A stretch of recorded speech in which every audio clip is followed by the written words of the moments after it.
Recently, I read The Double by Dostoevsky and Despair by Vladimir Nabokov, two brilliant novels about what happens if an ordinary man meets someone who looks exactly like him. That's right, this is the trope of the doppelganger and typically the evil doppelganger. I read Despair first and I really enjoyed it, but it was only after reading The Double that I understood what Nabokov was really trying to do with his version of The Double. It was really fun to read with an eye for comparing the two books against each other, and I want to share some of that fun in this video. Now, Nabokov is my guy, my man. I stan him, so I was going to get around to reading Despair sooner or later. But what I didn't know when I started reading Despair is that Despair is actually one of his more popular works. Like, it's got an independent following, and even people who haven't read his more famous later works like Pale Fire or Lolita may have read Despair. And I think that's for two reasons. The first of which is that Despair was made into a pretty faithful adaptation as a movie in the 1970s called Despair that had some big film names attached to it, namely Rainer Werner Fassbinder, Dirk Bogarde, Tom Stoppard. So readers might have an inroad into the book from the film. And the other reason is because I think in the 1930s, Nabokov wrote several books that were kind of trying to appeal to a popular, wider, general reading audience. You can kind of think of them as his early novels that are just a little bit more accessible than his high art later novels. And one of them was this book, Despair, published in 1935. And you can kind of tell that this book was popular at the time it was published because it basically got an immediate English translation from Russian, and that English version came out in 1937. Nabokov himself translated that version, and that is the version that he reworked for this current version that's in print, which came out in 1965. That's right. Despair is one of those unicorns of a novel where there are two official versions, the version in Russian in 1935 and the version in English in 1965, both of which were completely under Nabokov's control. So enough about Despair's publishing history, fascinating as it is. Let's talk about what actually happens in this book. Despair is about a narrator, a normal man named Hermann Karlovich, living in Berlin in 1935. And he goes on a business trip to Prague. And while he's there, he randomly encounters a homeless man who looks exactly like him. Like, really, he promises exactly like him. There's like a couple of minor differences, but like nobody would notice. He swears they look exactly alike. So, yeah, the defensiveness of the narrator as to this point immediately hints at Nabokov's favorite theme, the unreliable narrator. Hermann immediately calls up Humbert Humbert of Lolita, another unreliable narrator, who shares Hermann's professed literary erudition as well as his profound self delusion. For me, this aspect of the narration is a source of endless joy while reading because I just love stories where the author has communicated something to you that the narrator never actually does. Like, how? It always feels like a magic trick, like some sort of game that I could win if I just paid a little attention. And paying attention is the name of the game here. If you've ever read an Agatha Christie, you'll know that you always get all the clues up front.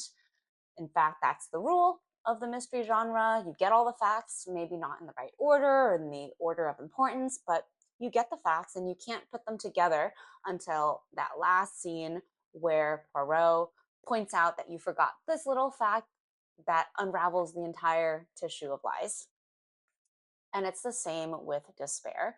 Nabokov definitely had the detective genre and noir fiction in mind when writing Despair, which interestingly puts this book in that popular fiction category, meaning Despair has a lot of pulpy mass entertainment, like soap opera elements to it.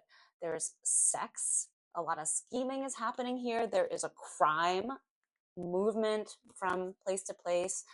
This is kind of an action-packed novel, and it moves pretty fast too, but it's Nabokovian pulp, which means that the clues aren't just in the facts themselves, but also in the tone and style of the narrator.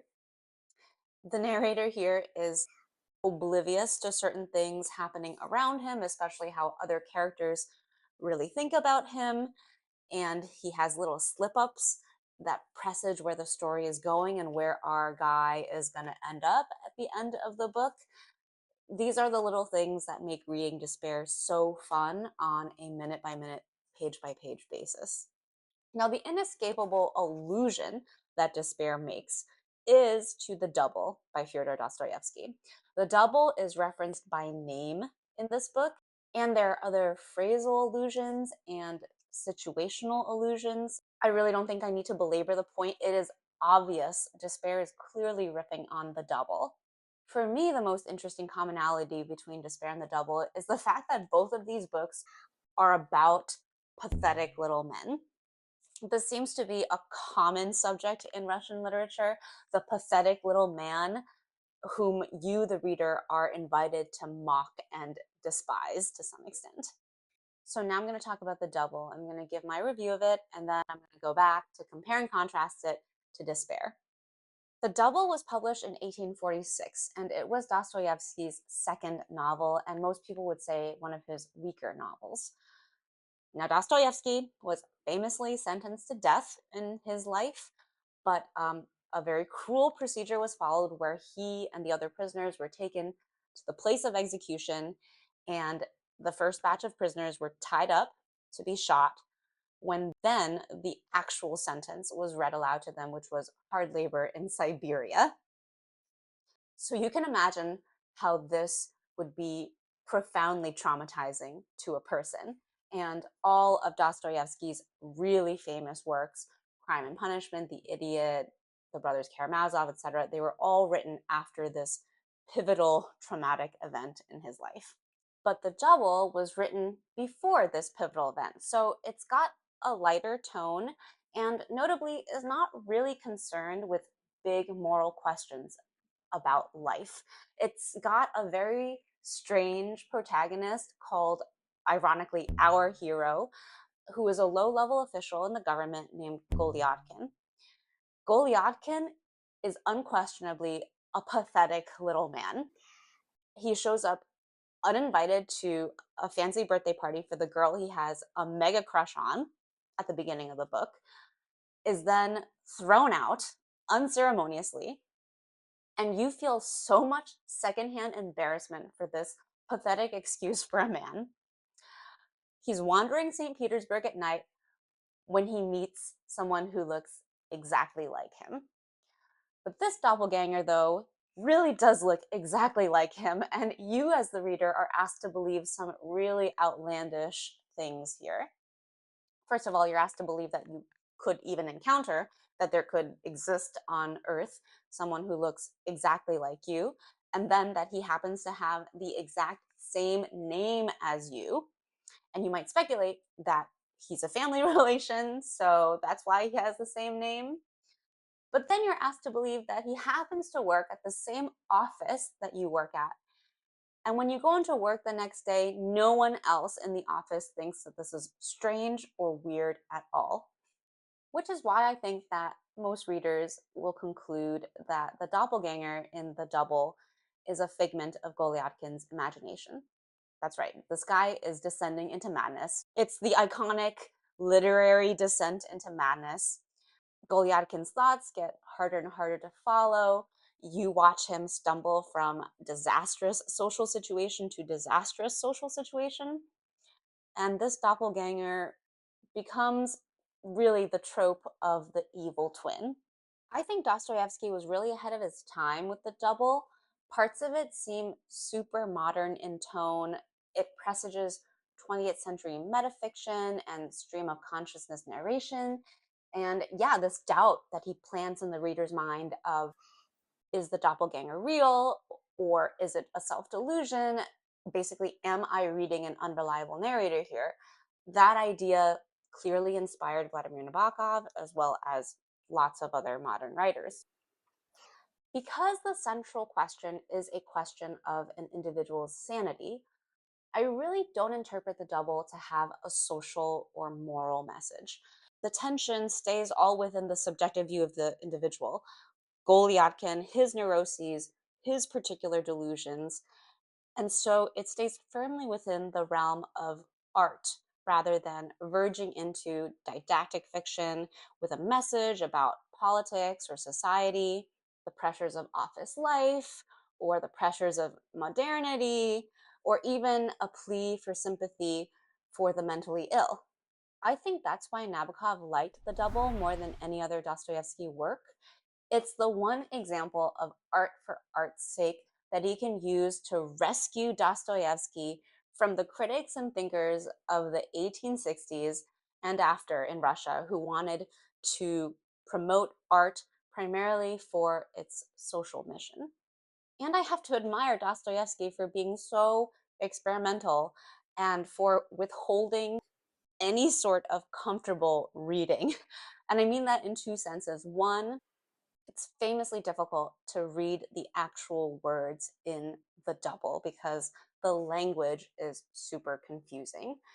Golyadkin repeats himself a lot, and Nabokov would characterize this as a very artistic and rhythmical language, which is great, I think, if you understand Russian, but in translation, I'm just like exasperated at how much repetition is in the dialogue. Secondly, Dostoevsky doesn't give you all of the answers here. Like, nobody says, oh, yeah, like, who you're talking about, there's nobody there. Like, you never know if the double is actually there or not. So, you are deprived of an objective viewpoint here. That in itself is a very Nabokov like point. Remember, Nabokov was the guy who thought there was no such thing as objective reality. So, it's really no surprise that Nabokov would choose to write a book expressly riffing on the double and would thereby place himself into that tradition, that lineage of Russian literature that emphasizes the artistic, the subjective, and the linguistically playful. This is in contrast to the rival tradition in Russian literature, which was contemporary to Dostoevsky, which was the radical utilitarians who looked down on art for art's sake and elevated socially engaged art. This branch of criticism believed that writers should address themselves to current social and political issues. And if a writer doesn't, that means that he's not a good writer, or at least he's not a serious writer. I know I'm barely scratching the surface of cultural history here, and I would encourage anyone interested in these trends in Russian literature to read more about the symbolists, Nikolai Chernyshevsky, and the radical utilitarians. I am not a scholar of these subjects. I just know that Nabokov disliked the followers of Dostoevsky more than he disliked the man himself or his works, which means he disliked the people who would read Dostoevsky specifically to admire the social or political lessons that they draw from those works of art. And I would just like to point out that in 1935, when Nabokov wrote Despair and when he was formulating these thoughts, another round of social purpose art had taken over Russia and was in the process of taking over Germany. And so sometimes Nabokov's whole art for art's sake mantra can come across as shrill, but you got to remember this was the backdrop against which he was working. So, what was Vladimir Nabokov trying to do by writing Despair and addressing such a Dostoevskian topic? Well, the first thing I think he was trying to do, like I mentioned, is to reemphasize the absurdist tradition of Russian literature. He was trying to place himself into and thereby perpetuate that artistic tradition and wrest attention away from socially engaged art. I think this was Nabokov's MO throughout his life, especially given that he always had one eye on the Soviet regime, where literature was like in such a straitjacket. But in Despair, I think the easiest example of this is Nabokov's focus on Hermann's artistic failing above all else. So spoilers, mega spoilers for Despair. Do not continue this video if you still intend to read Despair. Hermann, the protagonist, commits a serious crime in Despair. He kills his double, and it is premeditated, cold-blooded murder, and it's kind of stomach-turning, honestly.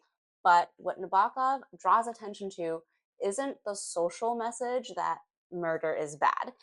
It's the same sort of focus that he uses in Lolita, where he doesn't take on the moral police role because he's just uninterested in projecting any sort of moral message through his art. What he does in Despair is he draws attention to the patheticness and self-delusion of Hermann the narrator, his particular descent into madness, and his fantasy of himself as an artist and the popping of that bubble. I think that narrow focus on the individual self-delusion is a clear homage to the double. On the other hand, I think Despair is looking forward to Nabokov's later works in the sense that I really think Despair is Lolita light, or the Or Lolita. As I was reading Despair, I kept getting flashbacks of my experience reading Lolita, because whatever he does in Despair, he does that same thing, but like goes harder in Lolita. Like, I knew Hermann was going to do something bad to his double, but what exactly and when, it's the same as what I felt and thought when I was reading Lolita. And then in Despair, Nabokov doesn't go so far in confusing and tricking the reader. The double in Lolita, Claire Quilty, he is a mysterious figure. He doesn't even show up until a good way into the book, and you're not even sure if he's real or if any of the ending of Lolita is real. And by contrast, the plot in Despair is very clear. It's almost too neat. There are basically no questions unanswered by the end of the novel, and most crucially, you know who Hermann is. He is the villain throughout, and he remains unsympathetic and unredeemed to the end. HH, on the other hand, finds a kind of complicated redemption. And for readers who need a sort of happy ending or to come away from a novel feeling clean, Despair satisfies that need a lot more than Lolita, which is why I think Despair is more popular or accessible than Lolita and Nabokov's later works in general. So Despair and the Double, they are clearly two books that are in dialogue with one another. And by that I mean, Despair is clearly looking back at the Double, that's obvious, but the Double itself is such a modern work that you can almost pretend it was written by a modern writer. And it's clearly part of this lineage of absurdist and artistically elevated Russian literature. In fact, many people believe Dostoevsky himself was ripping on Gogol, who wrote The Overcoat in 1842, just a couple years before The Double was published, so that was clearly in the zeitgeist here. I think Despair and The Double are great to read together if you're interested in traditions in literature or books that are in a common lineage. Nabokov was clearly alluding and trying to respond to and remix or retell the double. And for me, this was a great way to dive backwards in time from Nabokov, 20th century writer, to Dostoevsky, 19th century writer, and then even further back to look at Dostoevsky's inspirations in Gogol, which is an early 19th century writer. And I would encourage anyone who's interested in taking this tack with Russian literature to read both Despair and The Double together. Thanks for watching, and I'm Morgan.